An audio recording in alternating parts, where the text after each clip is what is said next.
Anak-anak, coba kalian amati sumber berita atau judul berita yang Ibu tunjukkan kali ini. Penyerangan, pembobolan, pembunuhan, penyelundupan, kriminalitas. Semua ini lazim dan sering kita temui dalam kehidupan sehari-hari. Kita sudah sangat memahami betul bahwa semua contoh-contoh ini tadi itu adalah salah satu bentuk dari pelanggaran hak warga negara. Nah, sesuai yang Ibu sampaikan kemarin, pada pasal 28A sampai 28J Undang-Undang Negara Republik Indonesia yang mengatur tentang jaminan hak asasi warga negara Indonesia itu dilanggar. Kenapa bisa muncul atau terjadi pelanggaran? Tentu ada sebab musababnya. Apa saja? Untuk mengetahui sebab-sebab kenapa sih bisa muncul terjadinya pelanggaran, kita juga harus mengetahui dulu tentang apa yang dimaksud dengan pelanggaran hak warga negara. Disebut sebagai pelanggaran ketika warga negara tidak dapat menikmati atau memperoleh haknya seperti yang telah dijamin dan juga ditetapkan oleh undang-undang. Nah, yang Ibu tuliskan ini adalah satu dari banyak contoh kejadian atau kasus pelanggaran hak warga negara.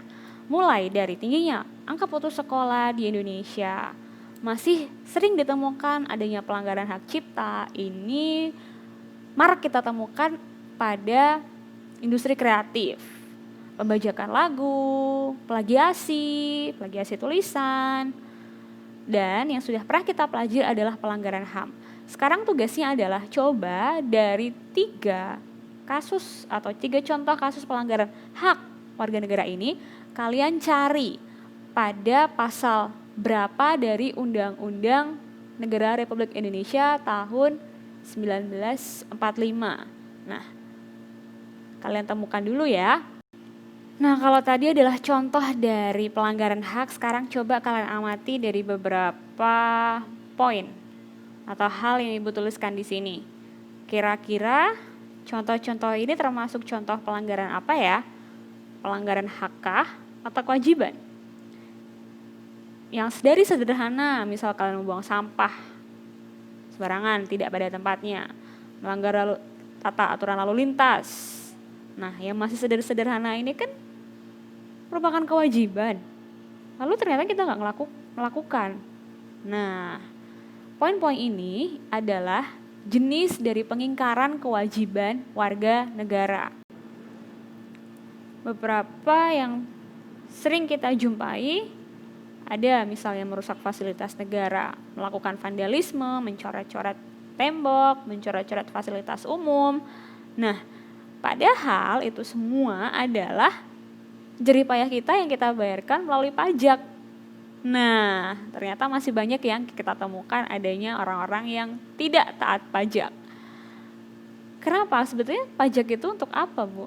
Pajak itu ditetapkan untuk pembangunan negara kan. Nah, beberapa orang yang serakah, ternyata pajak itu dianggap pengurangan nilai kekayaan mereka, sehingga mereka mangkir atau tidak membayar pajak. Padahal dari mana datangnya fasilitas-fasilitas atau pembangunan infrastruktur kalau bukan dari pajak?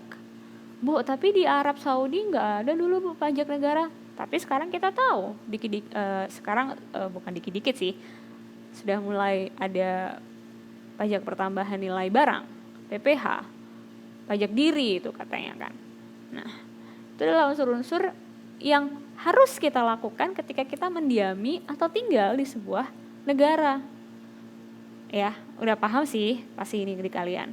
Nah, yang selanjutnya tidak berpartisipasi dalam usaha pertahanan dan keamanan negara. Bu, apakah kita mesti jadi tentara atau polisi atau unsur-unsur yang Hamnas gitu? Sesimpel misal ada kegiatan kerja bakti, kegiatan piket di sekolah, lalu makir dari pekerjaan. Nah, ya dibilang melakukan pengingkaran kan? Kenapa sih kok masih muncul dan sering ditemukan adanya pengingkaran hak maupun kewajiban. Ini tidak jauh-jauh dari ini dia yang menjadi sumber dari penyebab terjadinya pelanggaran hak dan pengingkaran kewajiban. Sebetulnya yang dikatakan terjadi pelanggaran hak atau pengingkaran itu seperti apa sih, Bu? Kalau tadi di awal pelanggaran hak itu ketika warga negara tidak dapat menerima hak sebagaimana ditetapkan undang-undang. Kalau pelanggaran itu justru timbul karena adanya pelalaian atau pengingkaran terhadap kewajiban yang harusnya dilakukan oleh pemerintah maupun oleh warganya sendiri. Nah, kalau ada faktor kesenjangan kemiskinan misalnya, berarti dari kita bisa melihat, oh ternyata ada program pembangunan yang tidak berjalan semestinya. Atau juga bisa disebabkan oleh perilaku warga negaranya sendiri yang tidak memiliki usaha atau effort yang lebih untuk bisa memutus rantai kemiskinan atau rantai ketidakberdayaan. Bu, kalau misalnya pelanggaran hak asasi manusia yang dulu itu kan ada dua faktor internal dan eksternal. Kalau yang untuk pelanggaran hak dan kewajiban ini apa saja sih, Bu, memang faktor-faktornya? Kebanyakan itu datang atau muncul sama juga dari internal dan eksternal. Nah, Ibu tidak akan menuliskan, jadi kalian simak baik-baik penjelasan Ibu. Yang dari internal, masih sering ditemukan orang-orang yang memiliki egoisme, egosentris, terlalu mementingkan diri sendiri sampai lupa kalau dia itu hidup di dunia bersama orang lain. Orang-orang jenis ini dia selalu menuntut dan selalu menuntut hak, sementara kewajibannya sering diabaikan. Jadi istilahnya minta dulu nih upahnya, baru nanti dikerjain. Minta dulu apa nih yang bakalan didapat kalau aku ngerjain ini. Nah, orang-orang jenis seperti ini, mereka yang terkungkung oleh fixed mindset. Mereka tidak akan berkembang karena apa-apa selalu dinilai dengan material. Ya, jadi dari sekarang coba untuk mengerjakan apapun itu, segalanya lakukan dengan penuh keikhlasan. Percayalah bahwa segala yang kita buat itu, kalaupun tidak diberikan haknya oleh manusia, Allah pasti bakal ngasih dengan bentuk rezeki yang kita tidak bisa menyangka atau menduga-duga gitu. Jadi dari sekarang ketika mengerjakan apapun diniatkan ikhlas, usahakan semaksimal mungkin. Jangan dulu menuntut haknya, kerjakan sebaik-baiknya. Oke? Lalu yang kedua masih dari faktor internal. Masih ada ditemukan rendahnya kesadaran berbangsa dan bernegara. Ibu tahu, kita lama tinggal di negara orang. Kita kadang lupa terhadap custom atau tradisi atau nilai-nilai yang dipegang oleh orang-orang dari negara kita.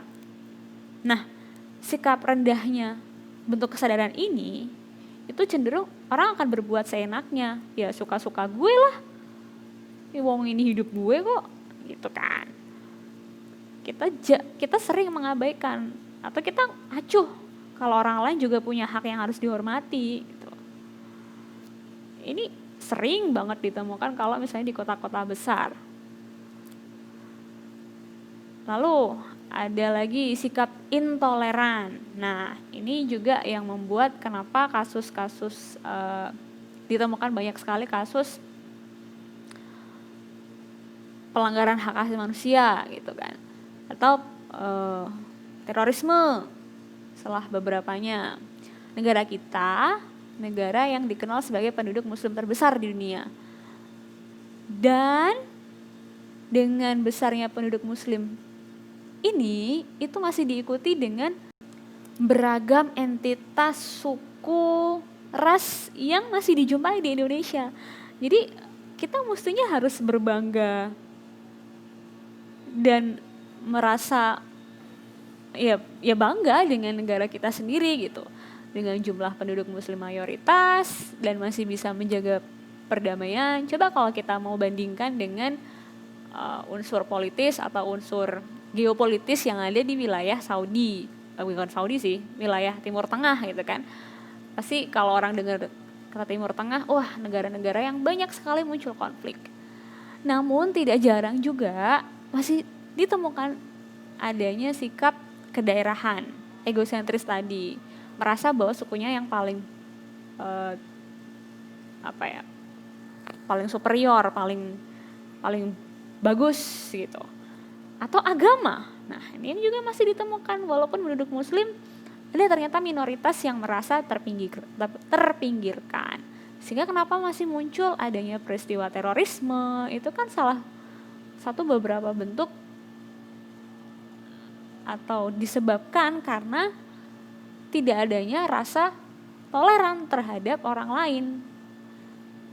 Dalam agama pun kita sudah diajarkan, akum dinukum waliyadin.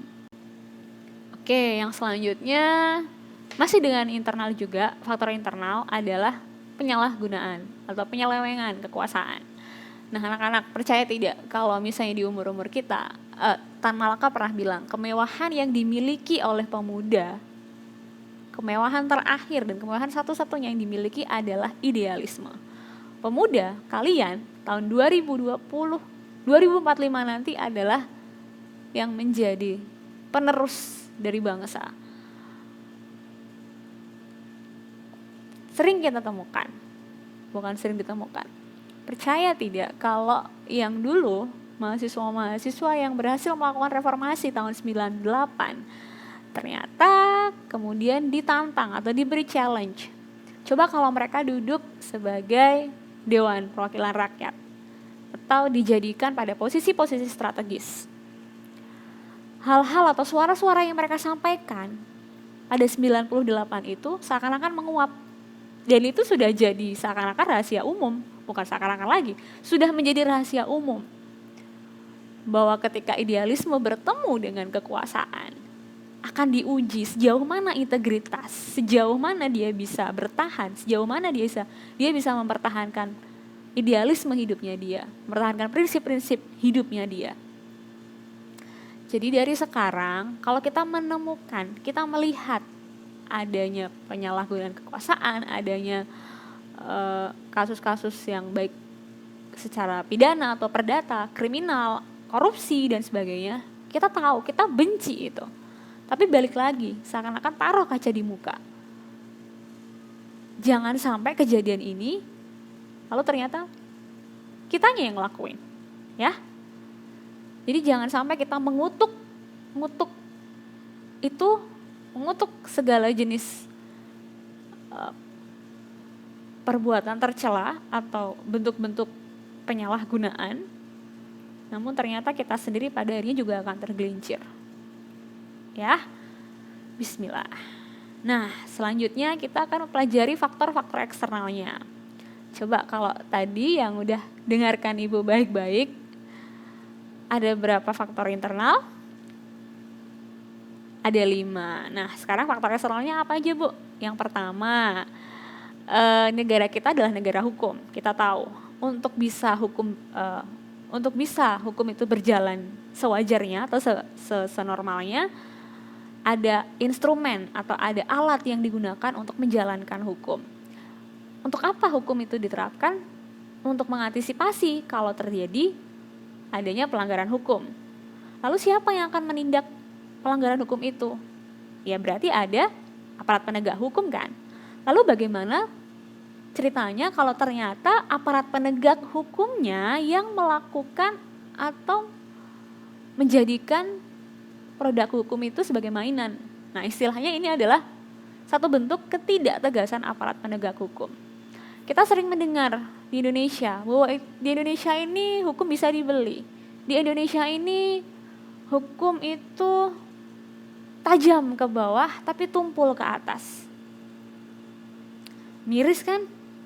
Orang yang mencuri sandal, orang yang mengambil biji kakao, orang-orang kecil di sana yang karena dia awam dan tidak mengerti hukum lalu dilaporkan dan ternyata mendapatkan hukuman yang tidak sebanding dengan orang-orang yang menyalahgunakan kekuasaan tadi untuk melakukan korupsi.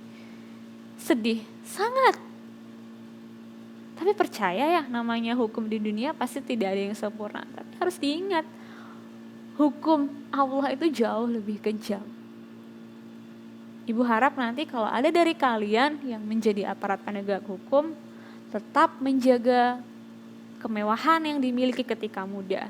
Nah, faktor eksternal selanjutnya ini sangat-sangat related, sangat dekat dengan kehidupan kalian. Apa itu, Bu? Adalah penyalahgunaan teknologi. Jangan sampai smartphone ini gadgetnya atau pirantinya jauh lebih smart dibanding orang atau user pemakainya. Banyak kan ternyata ya yang tergoda oleh rayuan godaan setan. Lalu ya salah satu contoh lah, misal harusnya paket internet digunakan untuk belajar karena kita murni belajar daring, lalu tergoda untuk melakukan hal-hal atau peruntukan di luar dari pembelajaran, untuk game, untuk surfing. Boleh, Ibu tidak berarti tidak membolehkan sama sekali, tapi ingat segalanya itu ada porsinya. Ya, diperuntukkan untuk yang prioritas dulu. Kalau dari sekarang kita tidak bisa memilah dan memilih mana prioritas yang harus didahulukan, gimana kita bisa diberikan kepercayaan yang lebih tinggi, gimana nanti mau menjalankan perusahaannya sendiri kalau punya perusahaan. Oke, gitu ya. Jadi tanpa panjang lebar, nanti Ibu ceramahnya kepanjangan. Tugas kalian adalah, pertama, kalian tadi temukan dari contoh-contoh pelanggaran hak warga negara itu ada atau tercantum melanggar pasal berapa dari UUD 45. Lalu yang selanjutnya yang Ibu sampaikan, jabarkan yang tidak Ibu tuliskan ini, tolong dituliskan di kolom komentar faktor internalnya apa saja, faktor eksternalnya apa saja, gitu. Untuk selanjutnya podcast. Nah, ini Ibu mau sampaikan di sini sekalian. Di podcast ini apa yang harus kalian lakukan anak-anak? Kalian akan membahas dalam satu kelompok nanti, temukan satu kasus dari pelanggaran hak warga negara, ditambahkan dengan pengingkaran juga. Nah, kalian soroti mulai dari penyebabnya apa, kemudian banyaklah diskusikan, jadikan itu bahan obrolan dengan teman kelompoknya, dan ditambah apa saja dari kasus-kasus yang terjadi itu upaya yang dilakukan. Kalau ada pelanggaran, tentu dari diri kita atau dari pemerintah atau dari aparat wajib melakukan penanganan. Nah, apa saja upaya yang telah dilakukan tadi ya oleh pemerintah, baik dari pemerintah, dari aparat, dan juga dari warga negara itu sendiri. Ibu tunggu untuk di pertemuan selanjutnya.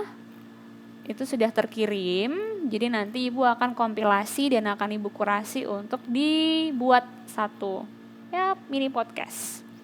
Kalau ada pertanyaan silahkan dituliskan di kolom komentar juga. Oke anak-anak, Ibu tunggu.